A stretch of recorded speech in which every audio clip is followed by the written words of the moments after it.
পবিত্র কোরআনে বর্ণিত ঐতিহাসিক এক জাতি হলো ইহুদি জাতি। মহান আল্লাহ তাআলা তাদের একসময় শ্রেষ্ঠ জাতি হিসেবে মনোনীত করেছিলেন। তাদের মাঝে অসংখ্য নবী ও রাসূল প্রেরণ করা হয়েছিল। জ্ঞান ও শাসন ক্ষমতা দিয়ে তাদের মর্যাদা বাড়ানো হয়েছিল। আল্লাহ তাআলা তাদের কোরআনে বলেন, হে বনী ইসরাইল, স্মরণ করো আমার সেই অনুগ্রহের কথা যা আমি তোমাদেরকে দান করেছিলাম এবং পৃথিবীর সকল মানুষের উপর তোমাদের শ্রেষ্ঠত্ব দান করেছিলাম। কিন্তু এই জাতি অপরাধ প্রবণতা, অবাধ্য আচরণ ও অহংকারের কারণে আল্লাহর অভিশাপে নিপতিত হয়। তারা এমন এক জাতিতে পরিণত হয় যা তারা যুগে যুগে সবচেয়ে নিপীড়িত ও বিতাড়িত জাতি হিসেবে পরিচিত। ইহুদিরা বহু নবী ও আল্লাহর পথে আহ্বানকারীদের রক্তে নিজেদের হাত রঞ্জিত করেছে। শতাধিক নবী ও অসংখ্য ধর্মপ্রাণ মানুষ তাদের ষড়যন্ত্র ও জুলুমের শিকার হয়ে শহীদ হয়েছেন।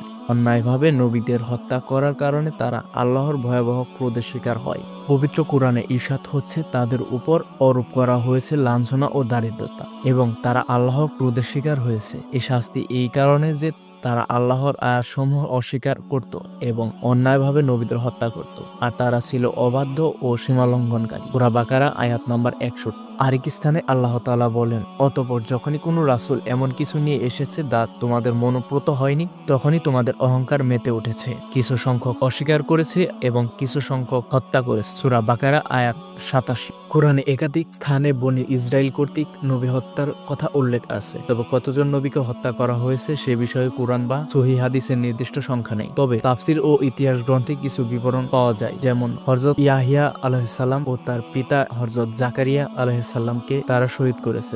কোনো বর্ণনায় আম্বিয়া আলাইহিস সালাম এর কথা উল্লেখ করা আছে। একটি হাদিসে বর্ণনায় আসে বনী ইসরাইলের হাতে শতাধিক নবী শহীদ হয়েছেন। বিখ্যাত সাহাবী হযরত আব্দুল্লাহ ইবনে মাসউদ রাদিয়াল্লাহু তাআলা আনহু তফসির মতে তারা 300 জন নবীকে হত্যা করেছে। তফসিরকারক আলমুল্লাহ গাজী নাসির উদ্দিন বাইজাবি রাদিয়াল্লাহু তাআলা লিখেছেন, ইহুদিদের হাতে নিহত নবীদের মধ্যে আসিয়া আলাইহিস সালাম, জাকারিয়া আলাইহিস সালাম এবং ইয়াহিয়া আলাইহিস সালাম ছিলেন উল্লেখযোগ্য। তারা মহান হযরত ঈসা আলাইহিস সালামকে হত্যা করতে চেয়েছিল, এমনকি নিজেদের মধ্যে গর্ব করে বলেছিল তারা ঈসা আলাইহিস সালামকে হত্যা করতে সক্ষম হয়েছে, কিন্তু বাস্তবে আল্লাহ তাআলা তাদের এই ষড়যন্ত্র ব্যর্থ করে দেন। কুরআনে বলা হয়েছে তাদের এই কথার কারণে যে আমরা আল্লাহর রাসূল মারিয়াম এর পুত্র ঈসা নবীকে হত্যা করেছি, অথচ তারা তাকে হত্যা করেনি এবং তাকে শুলেও চড়ায়নি, বরং তাদেরকে বিভ্রান্তিতে ফেলা হয়েছিল। আর যারা এ নিয়ে বেশি মতভেদ করেছে, অবশ্যই তারা এই বিষয়ে সন্দেহ রয়েছে। তাদের কোনো সুনিশ্চিত জ্ঞান নেই, তারা কেবল অনুমান করছে, আর তারা তাকে হত্যা করেনি নিশ্চিত। সূরা নিসা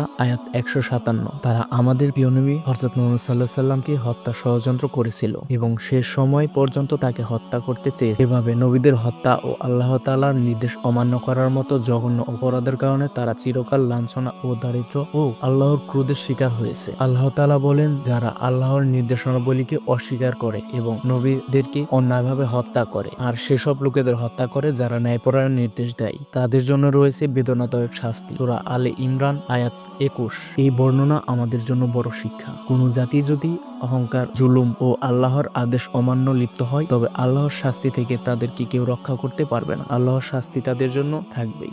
গল্পটি ভালো লাগলে আমাদের ভিডিওটিতে একটি লাইক দিয়ে চ্যানেলটি সাবস্ক্রাইব করতে ভুলবেন না।